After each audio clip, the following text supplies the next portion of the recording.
Welcome to my next From Season 1 episode review video. Before I get into that, though, pretty important, if you aren't caught up to the point where I am in rewatching or watching from, or you're just not entirely sure, then you definitely need to take the initiative and pay attention to the episode's title, which, of course, I'll mention as well as put in the description. If that happens to be the case, you found that you're not caught up, it would be my recommendation that you don't watch this video any further to avoid any potential spoilers.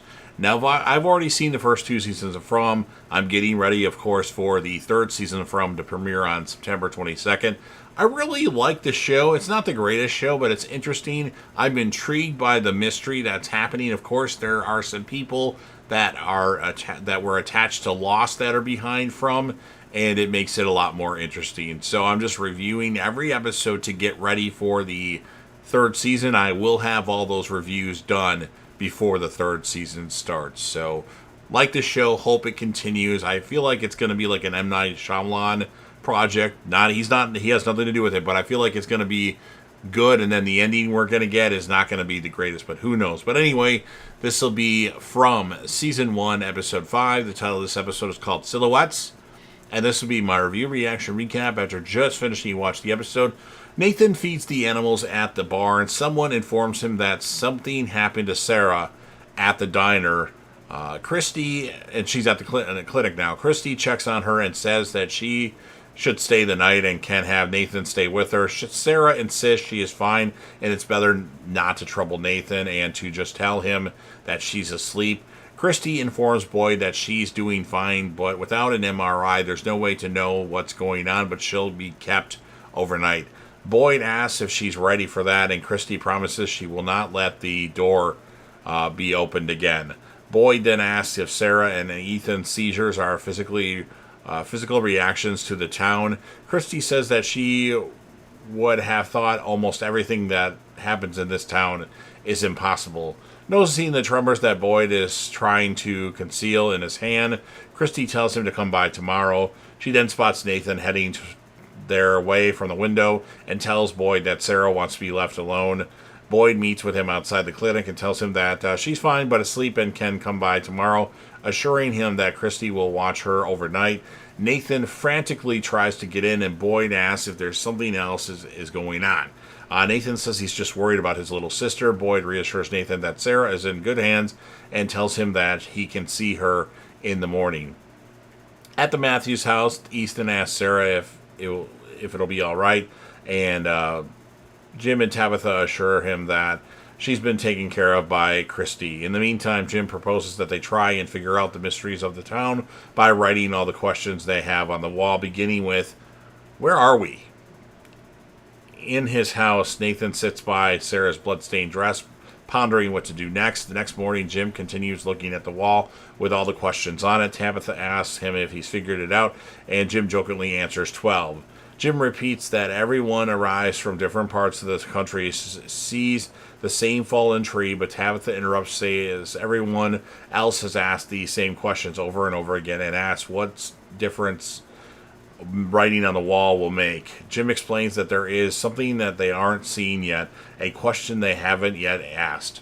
Jim hands Tabitha the marker, but she is reluctant to voice the question because she is not sure what to know if he wants to know the answer.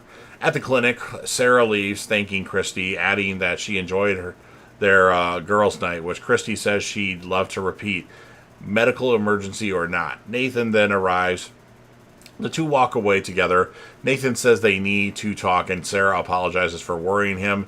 He says that he just needs to know what happened, and she explains that she was standing one minute and then on the floor the next, but does not remember anything else. An exasperated Nathan asks her why she's acting like everything is okay, and she responds that she needs to get to the diner before Mrs. Liu starts to worry. Sarah promises that everything will be okay and tells Nathan she loves him. Fatima finds Julie making a list of everyone who will be wondering where she and her family are, thinking about how it's worse for them not knowing. Fatima admits she did have the same thing when she just arrived, and asks who is on the list. Julie lists her grandparents and friends, and Fatima teases her and asks if she has a boyfriend or girlfriend.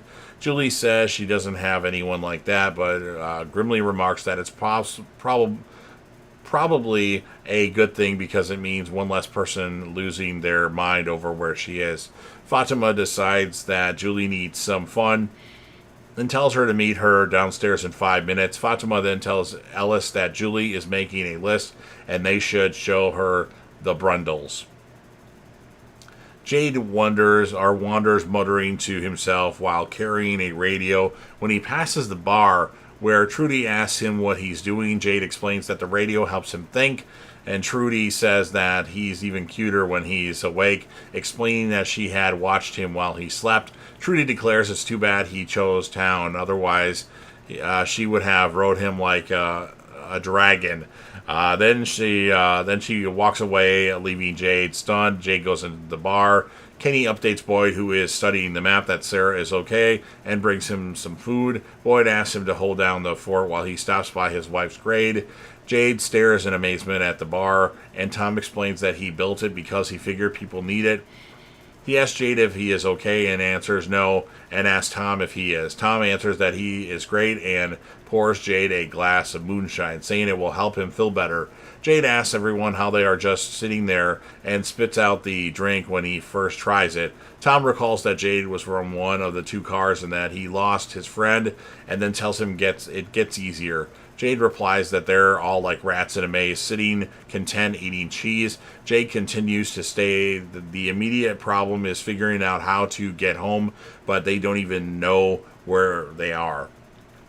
He likens it to throwing blind darts and begins throwing darts around and shouting until Tom tells him to sit down and sits with him. Jade declares that he will be the one to figure out how to escape. He explains that he just sold a company for an obscene amount of money based on his algorithm, wistfully adding that he should be out celebrating. Jade then returns to the subject of escaping and says they need to understand that they're a paradox and frame it to solve it.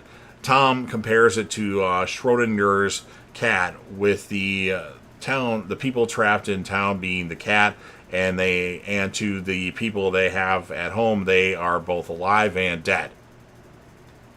Tom then explains that he taught intro to philosophy at USC. He admits he knows nothing about computers, but if Jade is so smart, he should figure out how to get his radio to broadcast, remarking that if the cat turns on the radio, people will at least know it's alive. Tabitha redresses Ethan's wound and points out that it's healing very quickly. Ethan wonders if this place also helps people and says maybe they should ask that question. Downstairs, Sarah asks for Ethan. After assuring his parents that he is okay, she takes Ethan up on his offer to see the playground outside his house with him, and joins him on the merry-go-round. At the church, Nathan seeks out Father Cotry, but he is not present. Ellis and Fatima lead Julie to the Brundles, a small lake where all the residents have built a dock and added toys. Julie is shocked to see the happy, normal atmosphere the place has. Fatima remarks it's like being anywhere else in the world, prompting Julie to ask how Fatima remains positive. Fatima then explains that she grew up in Iran until she was 11 with an outspoken cleric for a father. On one of her birthdays, men came for her father, and her mother instructed her to hide. Her father was dragged outside the house and shot. Fatima concludes that there will always be monsters in the world wherever you are, and that she promised herself that she would not allow them to scare the life out of her. Ellis returns from the water and says that Fatima looks so dry, picking her up and carrying her to the water. Tabitha observes Ethan and Sarah from the window and remarks to Jim that it's most like himself he's seen since they arrived. Outside, Ethan asks Sarah how long she's been in the town, and she answers just a few months. Ethan tells her that his parents are trying to figure out where they are so they can all go home, which is what the Chronicle or some book name would do. As they talk, Tabitha comes outside and tells Ethan not to make Tabitha sit on dirty merry-go-round. Sarah offers to show Ethan the goats and the chickens at the barn, explaining her brother cares for the livestock. Tabitha joins them while Jim remains to ponder the questions on the wall. Boyd visits his wife grave, putting flowers in the grave. He apologizes for his absence, explaining that recently the creatures killed a family and several others at the clinic. He adds that they were doing well for a while and things almost began to feel normal. He reveals that he began tremors in his hand just like his father did, meaning that the clock is ticking for him. He has a crazy idea that might get everyone home, but if he fails, it will leave everyone even worse off.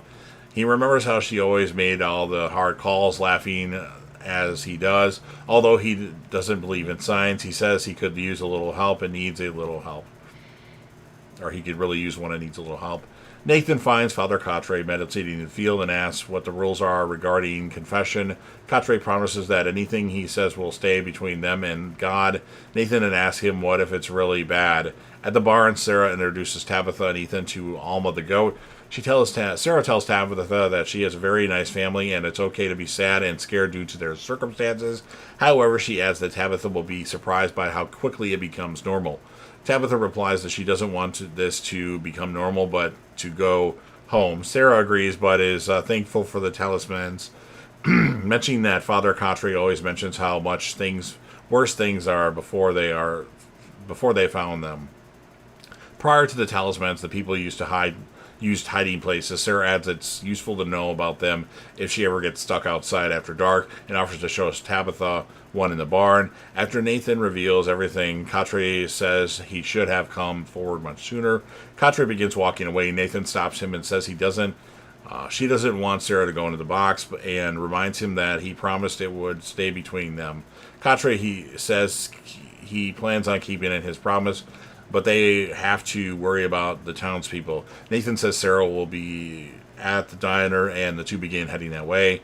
Sarah leads Tabitha into the barn and opens the door. As Tabitha walks toward it, Sarah pushes her in and locks the door, apologizing as Tabitha pounds on the door and demands to be let out. In town, Quatre tells Nathan to find Sarah, and Boyd hails Quatre as how high someone who asks for a sign would know what they are looking for. Nathan searches for Sarah in the diner, but Tom tells him that he saw her heading to the barn with Tabitha and Ethan.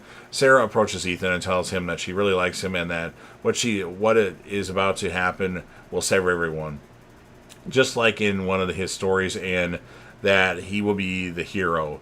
Noticing something is off, Ethan says he wants his mother. As Sarah grabs him, Nathan arrives and tells Sarah to let Ethan go, but she tells him that this is how they go home. Ethan is able to wiggle out of her grasp, and Nathan runs behind his sister, restrains her. As she tries to escape his hold on her, she accidentally slashes Nathan's throat with the scalpel, causing her to begin weeping just as Quatre arrives.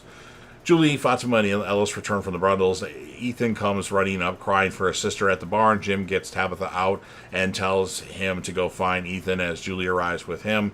Meanwhile, a crowd has gathered around the barn. Christy checks out on Nathan, but he is dead. After Boyd checks on the Matthews, Quatre explains to him and Jim that he was too late and she ran off into the woods.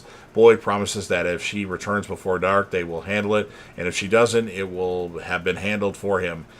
Jim then criticizes the two, reminding them that they describe the town as one big family. In the house, Jim and Tabitha compliment Julie on her handling of the situation. Tabitha has Julie take Ethan upstairs, while Julie promising they can read the crumbs once they're gone. Tabitha writes, "Did we survive the crash?"